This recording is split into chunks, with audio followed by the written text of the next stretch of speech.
হয়েছে, নরসিংদী থেকে এই ভূমিকম্পের উৎপত্তি হয়েছে। চিন্তা করেন বাপ, আর আপনারা সেই নরসিংদীর মানুষ।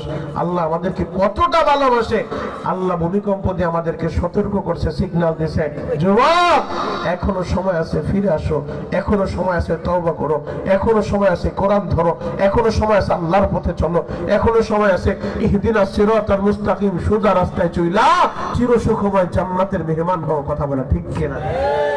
আল্লাহ আমাদেরকে যেহেতু সুযোগ দিচ্ছেন, এজন্য আমরা আজকের এই মাহফিলে বৈশা চোখের পানি দিয়ে আল্লাহর কাছে দরখাস্ত দিও, মাওলা হে, জীবনে কত অন্যায় আর অপরাধ আমি করছি, কিন্তু আপনি আমারে তো শেষ করে দেন নাই। আল্লাহ আমি এত বড় পাপী, এত অপরাধী, আপনি চাইলে ভূমিকম্প দিয়ে মাটির সাথে আমারে মিশায় ফেলতে পারতেন। আল্লাহ আপনি আমারে মাটির সাথে মিশায় ফেলেন নাই। আল্লাহ যেহেতু আপনি আমারে দয়া কইরা মায়া কইরা ভূমিকম্প দিয়ে একটা সতর্ক দিচ্ছেন, সিগন্যাল দিচ্ছেন, আল্লাহ আমি খাঁটি দিলে তো করলাম, আর গুনাহ করব না, আপনি আমারে মাফ করে দেন। চিৎকার মেরে বলেন আমিন। যেই শুক্রবার ভূমিকম্প শুরু হয়েছে, ঠিক এমন একটা শুক্রবার, এমন একটা জুমাবার আমার আল্লাহ পুরা পৃথিবীটা ধ্বংস করে দিবে বাবা। এমন একটা শুক্রবারে ভূমিকম্প শুরু হয়ে যাবে, এই বিল্ডিং গুলা মাটির সাথে মিশে যাবে, পাহাড় গুলা তুলা যেমন বাতাসে উঠতে থাকে, পাহাড় গুলা বাতাসের মতো উঠতে থাকবে, বাতাসের ভিতরে পাহাড় গুলা এমন বিকট আওয়াজ হবে, যে আওয়াজ মানুষ সহ্য করতে পারবে না। দৌড়ে আলোকবাড়ির লোকগুলা ঘর থেকে বের হবে, টেলিফোন করবে সিঙ্গাপুর, মালয়েশিয়া, সৌদিতে ছেলের কাছে, বাবারে আমাদের গ্রামে আলোকবালিতে বিকট একটা আওয়াজ হচ্ছে, আমরা ঘরে থাকতে পারতেছি না, তোমাদের ওই জায়গার কি অবস্থা? ওই সিঙ্গাপুর থেকে, মালয়েশিয়া থেকে ছেলেটাও বলবে, বাপ আমাদের এখানে বিকট আওয়াজ হচ্ছে, আমরাও থাকতে পারতেছি না, মানুষগুলা পাগলের মতো দৌড়াইতেছে। এমন বিকট আওয়াজ হবে, গর্ভবতী মায়েরা যাদের গর্ভে সন্তান থাকবে, ওই বিকট আওয়াজে টাস টাস করে পেটটা ফেটে যাবে, বাচ্চা ভূমিষ্ঠ হয়ে যাবে।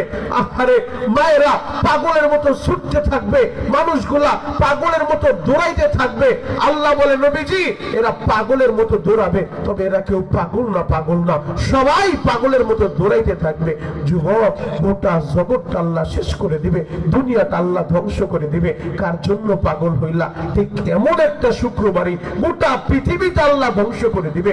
যেহেতু আল্লাহ আমাদেরকে সতর্ক করছে, সিগন্যাল দিছে, আল্লাহ আমাদেরকে ভালোবাসে বিদায় মাটির সাথে মিশায় ফেলে নাই। যদি মাটির সাথে মিশাইতো, পৃথিবীর এমন কোন নেতা নেত্রীর ক্ষমতা ছিল না তোমাকে সাহায্য করবে। আরে নেতারে সাহায্য করবে কে? তারই তো ক্ষমতা ছিল না, কে তোমাকে সাহায্য করবে?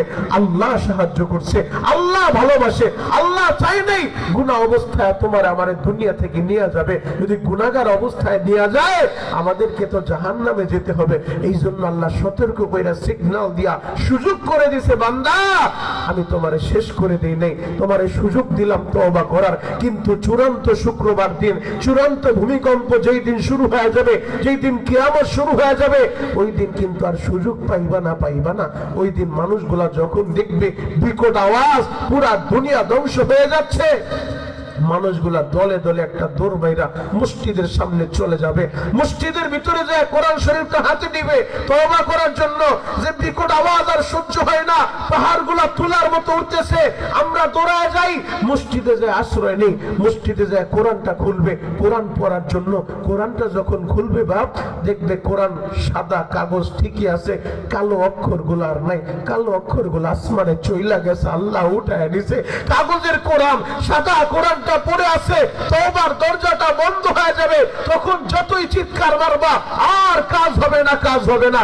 এজন্য আল্লাহ সিগন্যাল দিলেন, যুবক ও আমার দুনিয়ার বান্দা বান্দিরা, এমন একটা জুমাবারে দুনিয়াটা ধ্বংস করব, তবে এই জুমাবার আমি সিগন্যাল দিলাম, আমি সতর্ক করলাম, এখনো তওবার দরজা খোলা, তওবার দরজা বন্ধ করে দেই নাই। বান্দারে, চোখের পানি দিয়া তওবার মধ্যে তওবা করলে আমি শুধু মাফই করব না, সাইয়্যাতিহিম হাসানাত, তোমার গুনাহগুলা নেক দিয়া বদলায় দিবা। আল্লাহু আকবার।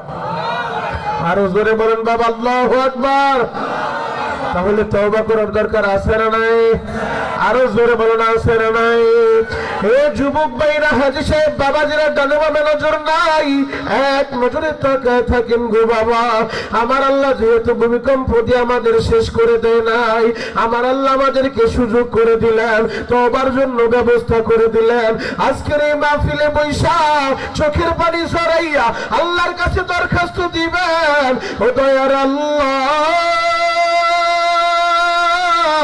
আপনি আমারে ভালোবাসেন, মোহাব্বত করেন, পছন্দ করেন।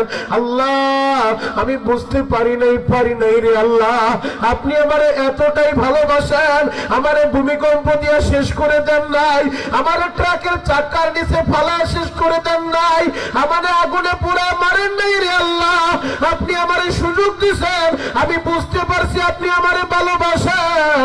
মালিক রে,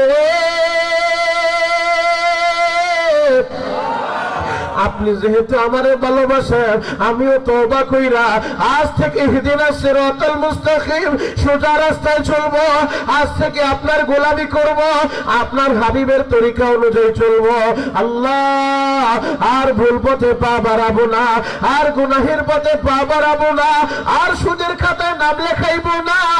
আল্লাহ আপনি আমারে দেন না মাফ কইরা। চিৎকার মেরে বলেন বাবা আমিন। একটা মাত্র আয়াতে কারিমা আপনাদের সামনে আমি তেলাওয়াত করছি।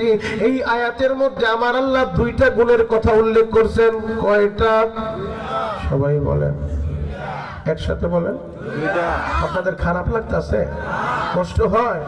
আমি তো বলছি 10 মিনিট পরে ময়দান ভরে যাব, আলহামদুলিল্লাহ এখন ময়দান পরিপূর্ণ ভরেও গেছে, 10 মিনিট হয় নাই। আল্লাহু আকবার বলেন তো, আরো জোরে বলেন আল্লাহু আকবার। আল্লাহ আয়াতে দুইটা গুণের কথা উল্লেখ করছেন। এক নাম্বার গুণ আল্লাহ বলে, আমি বলি নাই, ইন্নাল্লাযীনা ক্বালু রাব্বুনাল্লাহ, আল্লাহ বলে নিশ্চয় যারা বলবে আমাদের রব আল্লাহ।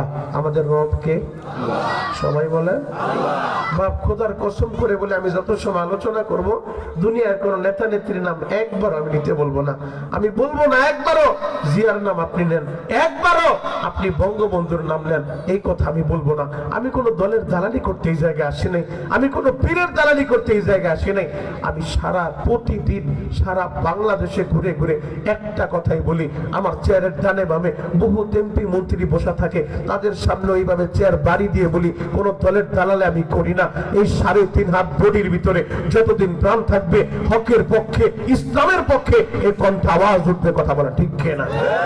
এদেশের যুবকদেরকে আমি একটা মেসেজ দিতে চাই, যুবক তুমি আওয়ামী লীগ করো এটা তোমার পরিচয় হবে না, তুমি বিএনপি করো এটাও তোমার পরিচয় হতে পারে না, তুমি জামাত করো এটাও পরিচয় হতে পারে না। আরে পরিচয় তো আমাদের একটাই, আমরা এক আল্লাহর বান্দা, এক নবীর উম্মত। কথা বলেন ঠিক কিনা? এটাই হলো আমাদের বড় পরিচয়। গণতান্ত্রিক দেশ হিসেবে তুমি যে কোনো দল করতে পারো, সাপোর্ট দিতে পারো, তোমার ব্যক্তিগত ব্যাপার। আল্লাহকে পাওয়ার জন্য, নবীকে পাওয়ার জন্য, জাহান্নামের আগুন থেকে বাঁচার জন্য মায়ের 5টা ছেলে 5টা পীরের দরবারে যাইতে পারে, 5টা পীরের পরামর্শে চলতে পারে, কারণ লক্ষ্য উদ্দেশ্য কিন্তু সবারই একটাই। যে যেই পীরের কাছে যায় উদ্দেশ্য কিন্তু একটাই, আল্লাহকে পাইতে চায়, নবীকে পাইতে চায়। কথা বলা ঠিক কিনা? তবে রাস্তাটা ভিন্ন, এক একজন এক এক রাস্তায় দৌড়ায়, কেউ যায় চরবনে, কেউ যায় উজানি, কেউ যায় সারসিনা, কেউ যায় বাহাদুরপুর, কেউ যায় বদরপুর, এরকম এক একজন এক এক পীরের দরবারে দৌড়ায়। টার্গেট একটাই, লক্ষ্য একটাই, উদ্দেশ্য একটাই, আল্লাহকে পাইতে চাই, নবীর মুহাব্বতে কবরে শুইতে চাই, জাহান্নামের আগুন থেকে মুক্তি চাই, জান্নাতটা দলিল করতে চাই। কথা বলা ঠিক কিনা? এই উদ্দেশ্য নিয়ে মায়ের 5টা ছেলে 5টা পীরের দরবারে যায়।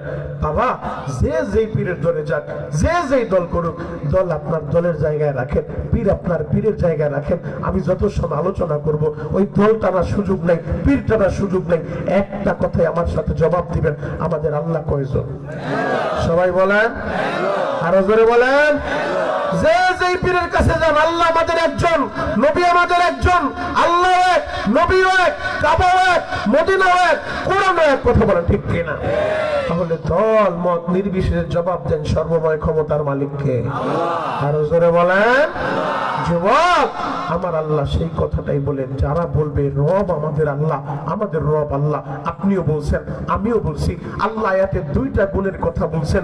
যারা 2 গুণে গুণান্বিত হবে এদের ভয় নাই, এদের চিন্তার কারণ নাই। ওয়াবশিরু বিল জান্নাহ, আল্লাহ বলে তাদের জন্য রয়েছে জান্নাতের সুসংবাদ। সুবহানাল্লাহ। তাহলে 1 নাম্বার গুণ আমাদের রবকে। ইন্নাল্লাযীনা ক্বালু রাব্বুনাল্লাহ, আল্লাহ বলে নিশ্চয়ই যারা বলবে রব আমাদের আল্লাহ, সুম্মা ইসতাকামু, জবানে যে বলছো বান্দা রব